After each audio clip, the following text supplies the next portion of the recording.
Guys! Welcome to my vlog!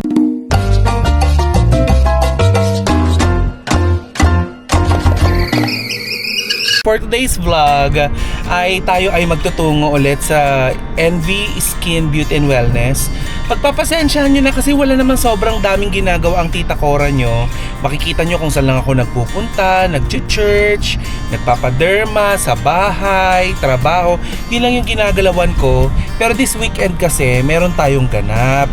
Merong swimming yung mga kapitbahay namin, may outing. So sabi ko bago ko sumabak sa arawan o magpaderma muna tayo, punta muna tayo sa NV Skin Beauty and Wellness upang nang sa ganon ay malaman natin kung gaano kakapal ang SPF 50 na ilalagay po natin talaga sa ating pong balat upang hindi po tayo masunog o po kasi sayang naman din po yung itinuturok nila sa atin na mga pampaganda, 'di ba? Kung itatapon lang natin ng ganun-ganun lang sa arawan. So ayun, nakasiklib pa rin ako. Hindi ko alam kung by Monday ay papasok na ako.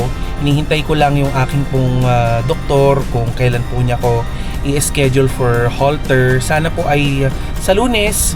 Ayan, kung sakasakali na i-schedule niya ako for halter, hindi tayo makakapasok sa Lunes. Samahan niyo ako, pumunta tayo ng NV Skin Beauty and Wellness. Mag-isa lang ako ngayon.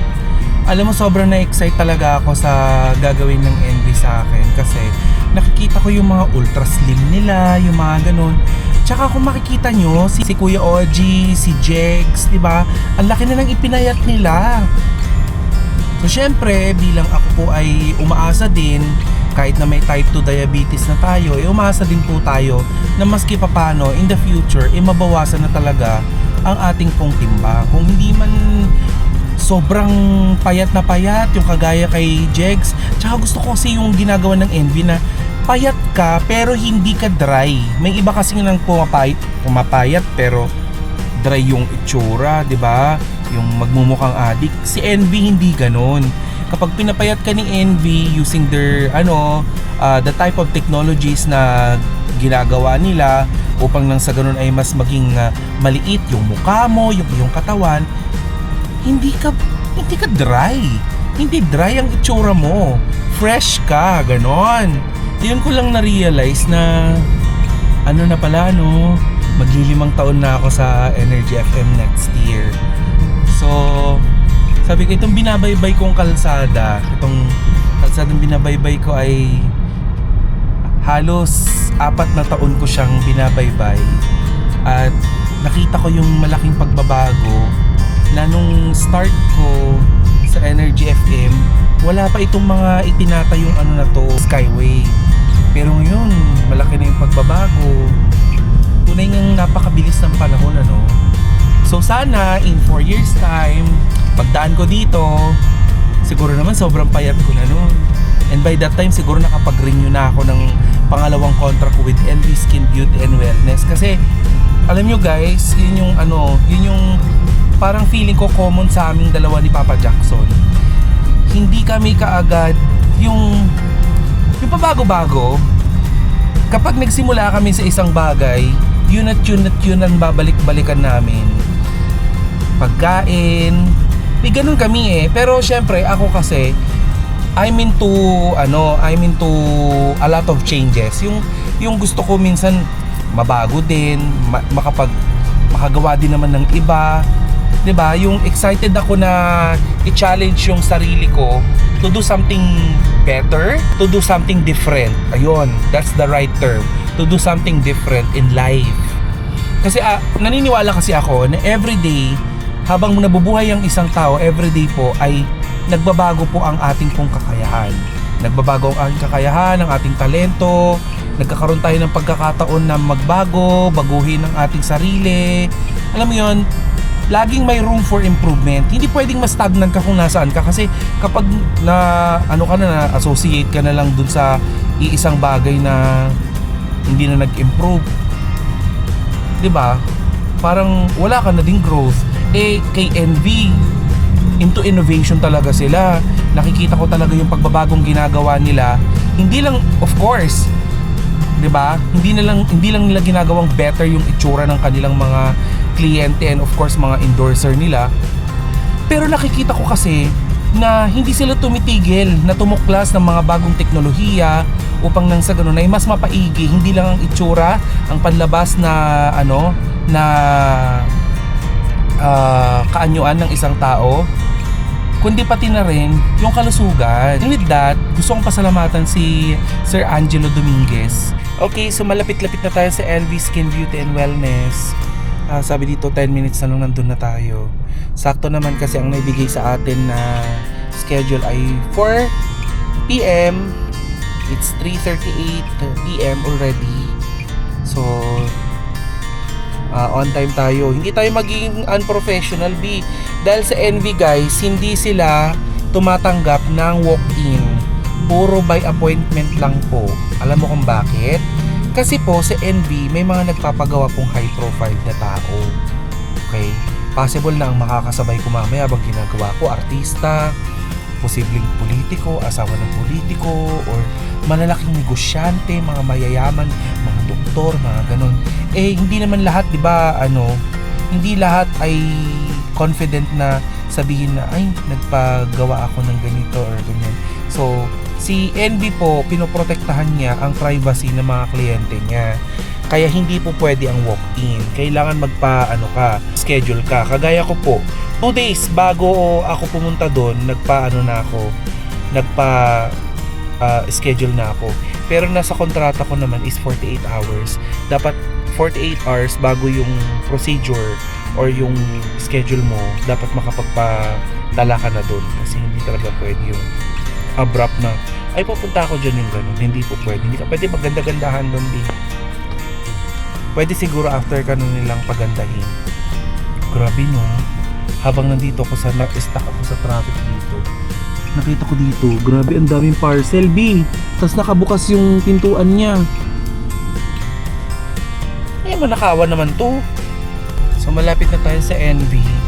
Dito lang yan sa may Grandia Place. Malapit dyan oh. Alam niyo naman siguro kung ano yan. ABS-CBN in the service of the Filipino. Yan. Dito lang yan sa may Grandia Place. As in, katapat na katapat lamang ng ABS-CBN. Papakita ko sa inyo. Di ba kapag nandito na kayo, kaya ito yung labas ng ABS-CBN di ba? May mga artist pa. Hindi ko alam kung sino itong mga artist na ito. Mga contestant or backup dancer siguro. Pag nandito ka na, nakita mo yung Grandia Place na yan. Papasok ka dyan. Dito na tayo. Liliko na tayo dito. So papasok tayo. Nasa harap lang yan. Watson. May makikita ka na Watson dyan sa harap.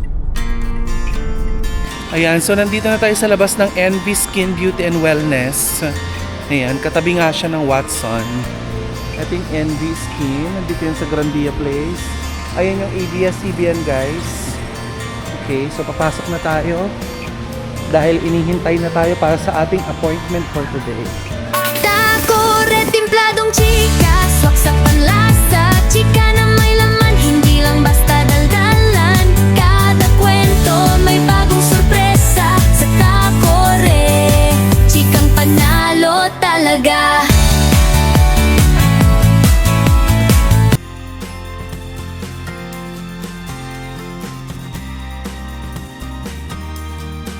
Ay, dito si Jex. Ang ganda mo. Para ikaw yung bida. Okay naman, mag-isa ko ngayon, wala si Sisa. Sila na bahala.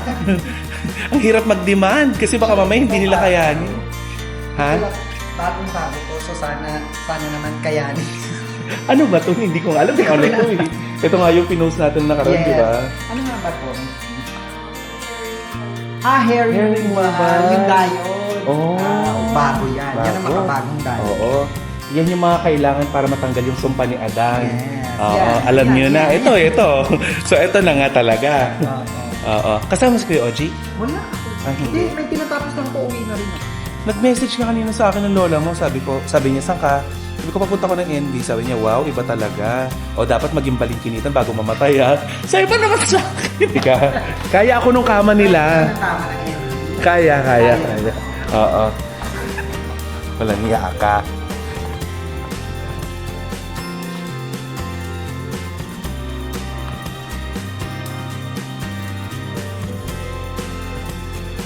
Hindi kasha. Kasha naman. Nasa'yo kasha. Tawa hindi rin kasha yung... Alam na. Hindi, ate hindi rin kasha. Lahat na lang hindi kasha. Ay, wait lang. Pagkatapos na mahabang diskurso, nagkasya din. So, magbibake na tayo ng cake. Ba't ate yung ibang ginagawa? Ang ganda nila bago. Bakit sa akin para ako magtatrabaho sa chiller? Hello po. Dapat po ba?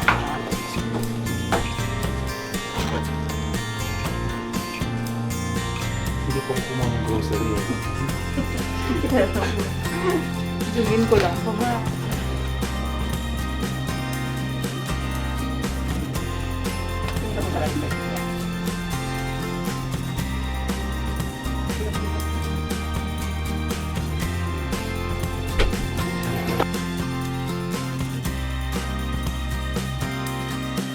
Habang nagre-relax ako, minamasahe ni ate. Yung utak ko nandun pa rin sa ginawa ni Jex kanina. Tinignan niya talaga yung kama kung saan ako hihiga kasi baka bumigay daw, hayop siya.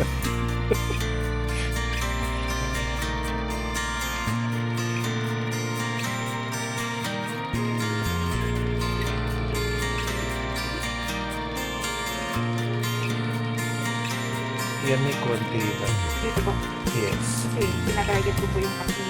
Yeah. Ito? Opo.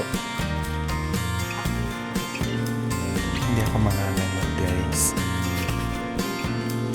Pagmamasa ko ng tinapa.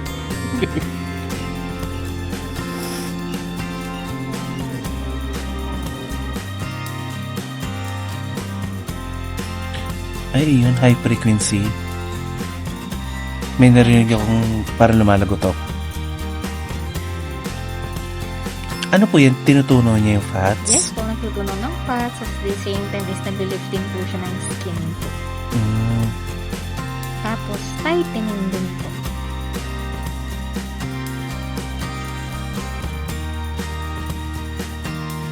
Okay lang po? Okay lang po.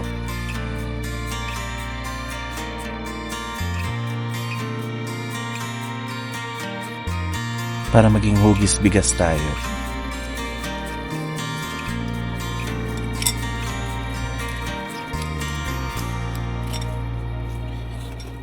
Miss Pauline, pinost natin na nakaraan na nililaser yung face. Ako yun mo. Alam mo kung paano ko nakilala? Yung pink lipstick. Sabi ko, ako yun ah. Kasi yung pink lipstick ko nagmumura talaga.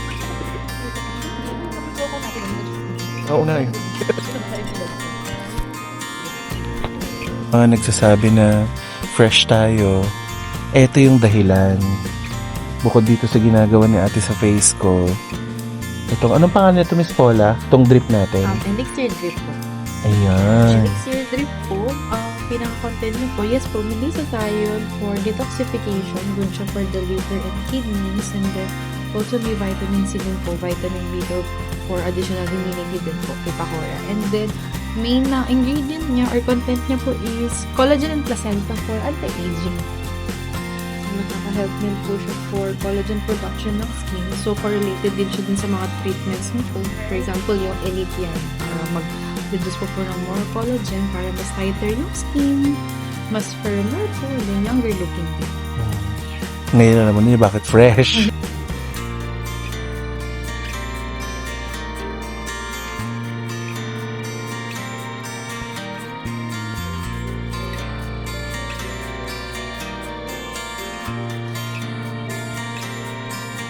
Grabe, ang ganda.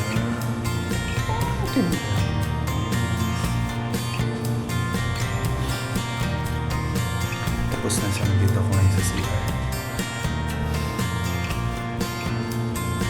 Feeling. Wala, feel ko After natin mag-skincare sa Envy Skin Beauty and Wellness, nandito naman tayo ngayon sa Hungry Paris. Malapit lang to sa bahay. Dahil gusto ko. Hindi. Nandito tayo para dito na tayo mag-dinner kasi mag-isa lang naman ako sa bahay. Ayan. So, after natin anong tawag doon? Magpaganda.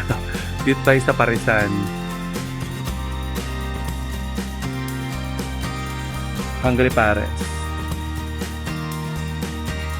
Dito lang yan sa tapat ng Robinson's Office. Actually, dati, nung bago-bago ako sa Energy, lagi ako dito. Pero dahil namimiss ko mag-Paris and ang dami kasing tao sa Paris Retiro. Kaya dito na lang ako. Mas konti lang yung tao. So, yun. May uwi na din tayo. Umorder lang ako ng Hungry Paris tendon tsaka sisig. So, yun yung kakainin natin for tonight. Kanina pa may dumadaan na mga ambulansya. Diba? Muna tayong arte dito kasi gilid ng kalye kakain. Bakit ba? So, balikan ko kayo mamaya. Dito na yung food.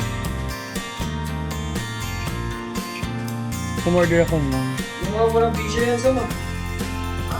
Hindi ko rin naman alam kung mauubos ko to, pero tignan natin. Gutom na gutom kasi ako. Let's eat. So, nandito na ako sa bahay and hindi ko na kayo na-update. Nagbago isip ko, hindi ako nakapagpa-car wash kasi simply because umaambon kanina. So, sabi ko parang baka madumihan lang din yung sasakyan during the weekend. So, baka linggo ng hapon na ako magpapa-car wash. And nagre-ready na ako kasi tomorrow may outing. Yung kagaya nung nabanggit ko kanina. May outing yung mga kapitbahay dito and gusto nila akong isama. So, sasama tayo sa Calatagan, Batangas. May iba naman. Anyway, thank you so much guys for watching this vlog. Don't forget to like and subscribe to my YouTube channel and sa YouTube channel ni Gandang Kara at saka ni Papa Jackson. Please hit the bell button para nang sa ganun ay updated kayo sa lahat ng mga ganap ko dito sa aking YouTube channel. Meron din akong TikTok. Kung gusto niyo akong i-follow doon, follow niyo lang ako. And tomorrow, papakita ko sa inyo yung mga ganap ko. Bye for now!